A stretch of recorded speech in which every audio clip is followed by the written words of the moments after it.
Hello, lovers.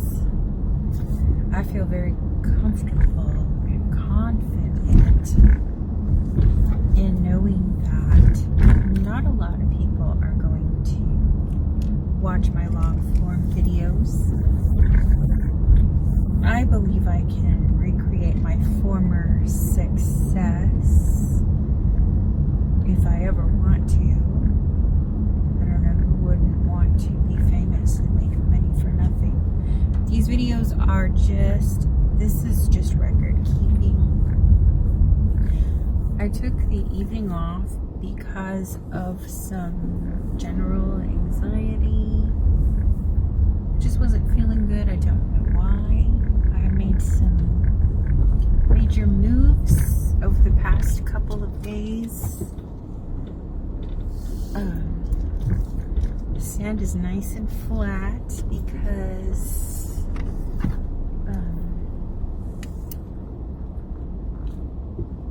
looking for treasure on the beach that spring breakers might have left because of spring break. So I want to make a video regarding COVID and judge a judge. I don't want to say any names because it's going to come out in the algorithm, and this isn't, I want this to stay low key. This is just for me and the YouTube monitors and the lawyers and my stalkers. I'm just kidding. A judge closed down the beaches in this county. I want to keep this as generic as possible so as to not attract unwanted attention. This is just a day off cruising around video that I feel inspired to make. So the beaches were closed, and at that time I was having a lot of trouble breathing because I used to come to the beach so much. It really helped my lungs.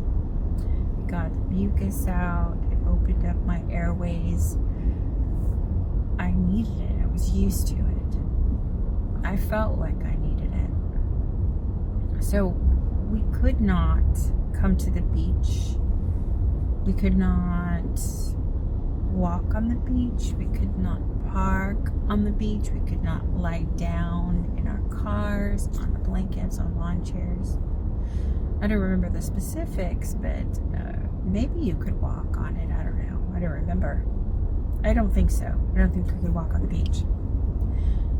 So because we were told you cannot come to the beach, I had to come to the beach. I used to park like right about here when I was car camping here, and it's not allowed. Some people do it, and I've never had any problems. So I decided I was going to get as close to the beach as possible and then just park there, right? Just for an hour, 2 hours, try to get some sleep. And I drove out here, and to the best of my recollection, I just drove down the first access road that I came across. Just, we're here, boom. Okay. I turned in, and then there was a barricade. You know, there's a sawhorse, some orange and white reflective signs and all that good stuff.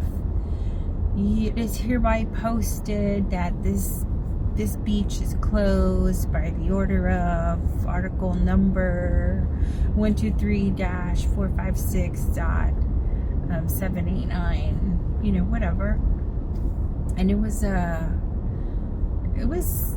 interesting. It was a piece of history. So I took a picture. take a picture of everything. Why would I not take a picture of that? So I don't remember if I was like listening to music or if I was sleeping maybe,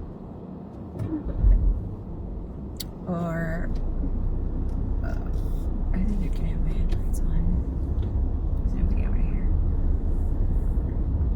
I want to say I turned everything off and I went to sleep, right? Sitting up in my car, I didn't have a mattress in the back or anything, no blankets. I might have had some blankets. But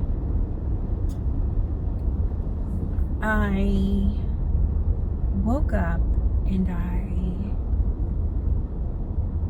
felt a presence. I felt that I was not alone. I felt that I was being watched. And in retrospect, it does make sense that if the beaches are closed, people are going to try to sneak on. So most likely they had somebody working security. And if I were security during COVID, I would feel very comfortable being plainclothes, driving my own personal vehicle. We are at Access Road, whatever this is. I'm not going to say it.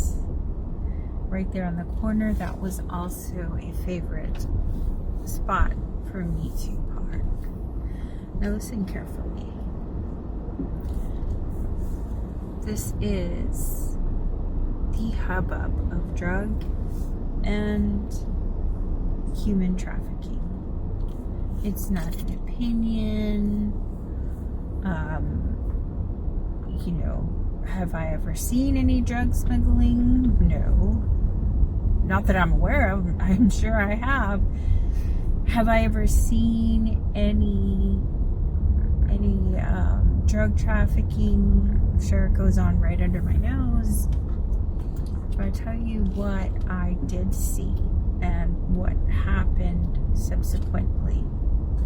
We're coming upon a sign that says speed limit 15, and then there's a little triangle sign right there. I'm having some trouble breathing because this is pretty scary stuff.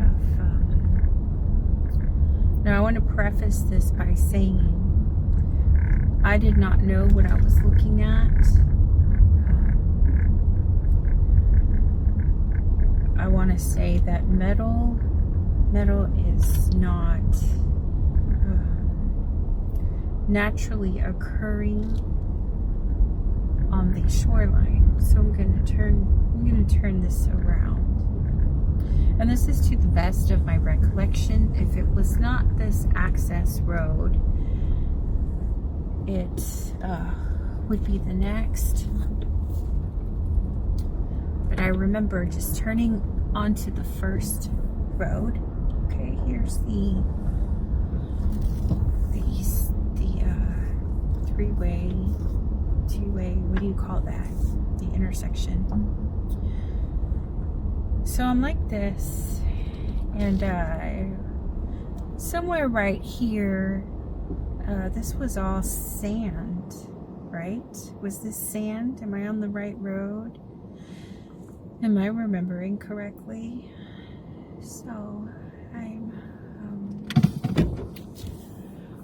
I grew up watching Batman. There was a bat cave. There was a false door of trees and shrubs, and so let's assume that this is the correct road. So my flashlight is not working very well. There are two poles right there. There's that pole, and then there is that pole. Okay. Now, if I am on the correct access road, and I remember this being sand, so there might have been sand covering it, and they may have just removed the sand off the road. So I saw what appeared to be shiny metal. It looks like a roof rack, and I swear to God, to the depths of my soul, I thought it was a law enforcement vehicle. I thought, they're so clever. This is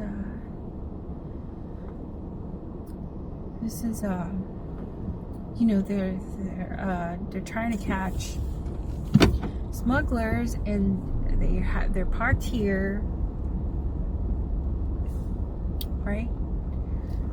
They're parked here, and if they see something, this false door is going to open up, and they're going to drive out, and they're going to save the day. And I don't think anything of it, okay? There's a roof rack, a metal roof rack right there. I don't know what I'm looking at. Is it just a piece of metal sticking out of the sand? Is it part of a fence that was there at that time or had been there before? I didn't feel scared. What I was scared of was the presence I felt around me. I felt nervous, and I took pictures. I wasn't taking a picture of the roof rack. I was taking a picture because I felt like somebody was there, and I was trying to capture a ghostly image or an EVP, because those are my beliefs. I believe we can communicate with spirit. I felt somebody around me. I wanted to see if something would show up on camera. A couple hours pass. I feel so uncomfortable. I leave. Now we're driving. This is that day. I'm driving away. Driving in my Jeep. And I get to this road. I drive out off of the island, over the bridge, onto SPID. When we get to Flower Bluff, a vehicle pulls up next to me and fires a shot at my Jeep. Very similar to the shot that I currently have on this vehicle, a pellet, a BB gun. I don't know if it's some kind of, shooting practice bullet pellet thingamabobby. The one on my Jeep was on the driver's side door, and it looked like it could have almost gone through my heart. I photographed it, you know me. I took a picture, and why didn't I call the police? Well, because I didn't know it happened. I heard a noise, and it wasn't until later. I wasn't going to pull off onto the side of the freeway. It wasn't until later, when I inspected my vehicle, that I was able to piece together what happened. It was a classic restored vehicle, and a couple months after that incident, I saw the vehicle again, and I photographed it. All of that evidence has been deleted from my cloud, and this is prior to Jonathan Betancourt's involvement. This is a very long video. This is just for us. I don't need any feedback, because I should have called the police that day, and I just couldn't believe what I was seeing. It didn't register. My mind went to Batman. I just couldn't fathom that somebody would bury a vehicle. What equipment would be required to bury a vehicle who was allowed on the beaches